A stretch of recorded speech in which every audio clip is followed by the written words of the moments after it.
कहानी की शुरुआत 10 अप्रैल 2013 से होती है, जहां हमें रात के ठीक 3 बजे दुनिया की सबसे कीमती कैश वैन दिखाई जाती है। ये कीमती इसीलिए है क्योंकि ये वैन रात के गहरे सन्नाटे के बीच अपने कंटेनर में 36,000 करोड़ का कैश लेकर चल रही है। क्योंकि सुबह तक इन्हें ये सारा पैसा अमेरिका के फेडरल बैंक में जमा करना है, इसलिए इस कैश वैन में 4 गार्ड बैठे थे, 2 आगे और 2 पीछे।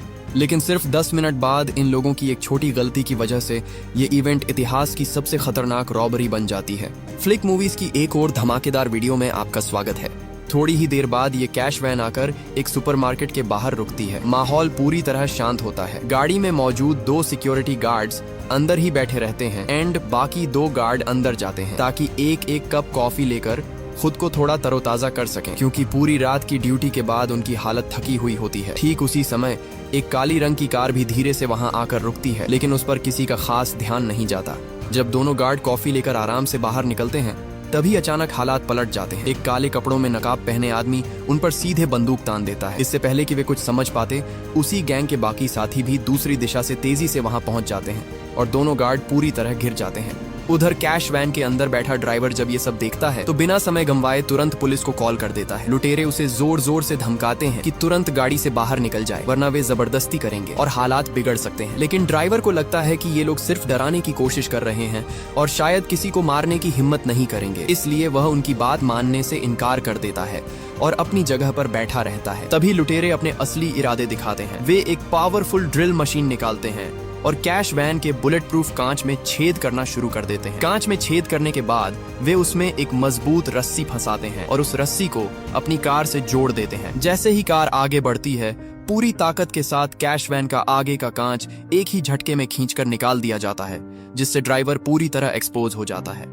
इसी बीच पुलिस को सूचना मिल चुकी होती है और कई पुलिस गाड़ियां तेजी से उस जगह की ओर बढ़ रही होती हैं। लेकिन लुटेरे इस स्थिति के लिए पहले से तैयार रहते हैं। उनका एक हैकर साथी दूर बैठकर पुलिस की हर मूवमेंट पर नजर रख रहा होता है। जैसे ही उसे पता चलता है कि कई पुलिस वाहन एक साथ मौके की तरफ बढ़ रहे हैं, वह तुरंत अपने साथियों को अलर्ट कर देता है। समय कम होने की वजह से लुटेरे जल्दीबाजी में कैश वैन के पीछे वाले दरवाजे पर एक बम लगा देते हैं और बिना देर किए उसे उड़ा देते हैं। धमाका इतना जोरदार होता है कि दरवाजा तुरंत खुल जाता है और अंदर मौजूद दूसरा गार्ड इस विस्फोट से बुरी तरह घायल होकर बेबस हो जाता है।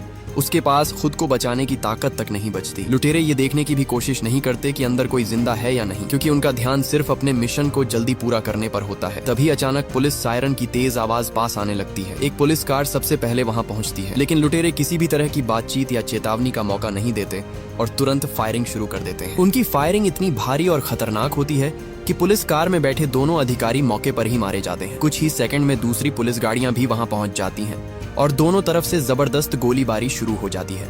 ये लुटेरे साफ तौर पर बहुत अच्छी ट्रेनिंग लिए हुए होते हैं। भले ही इस मुठभेड़ में उनका एक साथी मारा जाता है, लेकिन उनकी लड़ाई की क्षमता बेहद खतरनाक होती है। वे बिना घबराए लगातार जवाबी हमला करते हैं और पुलिस के कई लोगों को घायल कर देते हैं। हालात पूरी तरह युद्ध जैसे हो जाते हैं।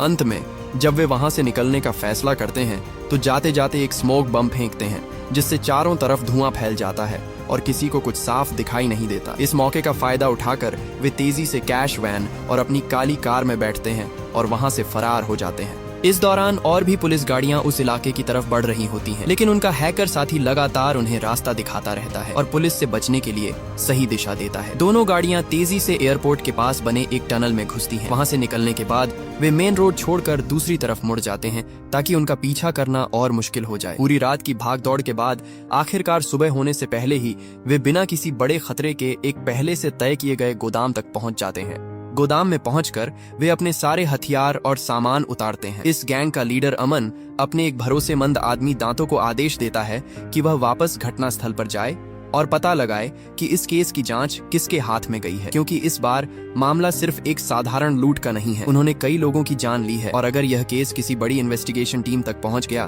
तो उनके लिए हालात बहुत मुश्किल हो सकते हैं। जैसा कि अमन को शक था, वैसा ही होता है। यह घटना इतनी बड़ी होती है कि सीधे सिक्योरिटी डिपार्टमेंट तक पहुंच जाती है। टीम लीडर निक अपने कुछ खास और भरोसेमंद लोगों के साथ इस केस की जिम्मेदारी संभालता है, जबकि बाकी लोकल पुलिस उनकी मदद में लग जाती है। जांच की जिम्मेदारी संभालते ही टीम लीडर निक मौके पर पहुंचता है।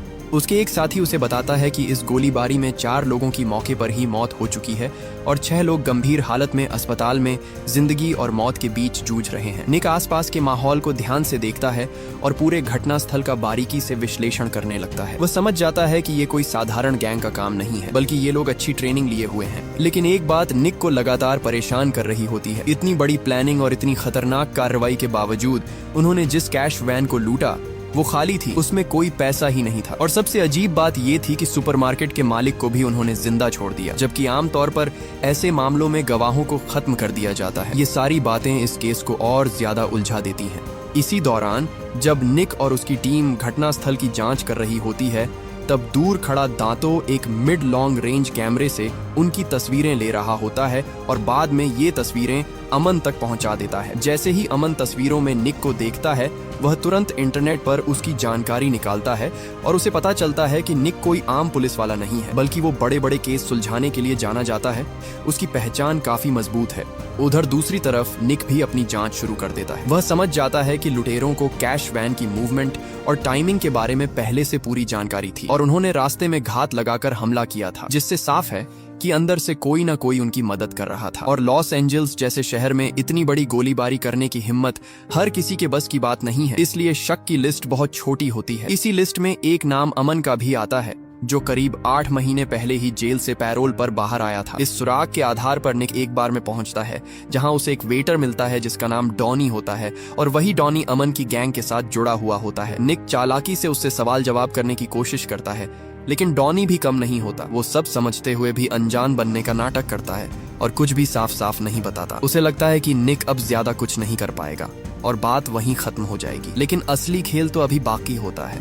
जब डॉनी अपनी शिफ्ट खत्म करके बाहर निकलता है, तभी अचानक निक वहां पहुंच जाता है और बिना किसी चेतावनी के उसे इलेक्ट्रिक शॉकर से बेहोश कर देता है। जब डॉनी की आंख खुलती है तो वो खुद को एक अजीब से माहौल में पाता है। उसके आसपास कई लड़के लड़कियां होते हैं और ये पूरा माहौल किसी पुलिस स्टेशन जैसा बिल्कुल नहीं लगता, बल्कि किसी गुंडों के अड्डे जैसा लगता है। निक और उसकी टीम का रवैया भी बिल्कुल वैसा ही होता है जैसे कानून के दायरे से बाहर काम करने वाले लोग हों। डॉनी अब भी खुद को बचाने की कोशिश करता है और कुछ भी मानने से इनकार करता है, लेकिन निक सीधे उसके सामने एक फोटो रख देता है जिसमें वो और अमन एक साथ सड़क पर दिख रहे होते हैं। लेकिन डॉनी फिर भी जिद पर अड्डा रहता है और कोई जानकारी देने को तैयार नहीं होता। इस पर निक का सब्र टूट जाता है और वो बेहद क्रूर तरीके से उसका गला दबाकर उसे डराता है। हालात इतने खतरनाक हो जाते हैं कि डॉनी आखिरकार टूट जाता है और सच बोलने को तैयार हो जाता है। वो मान लेता है कि उसने पिछली रात की लूट में हिस्सा लिया था, लेकिन वो सिर्फ एक ड्राइवर था। उसे न तो कोई हथियार दिया गया था और न ही उसे ये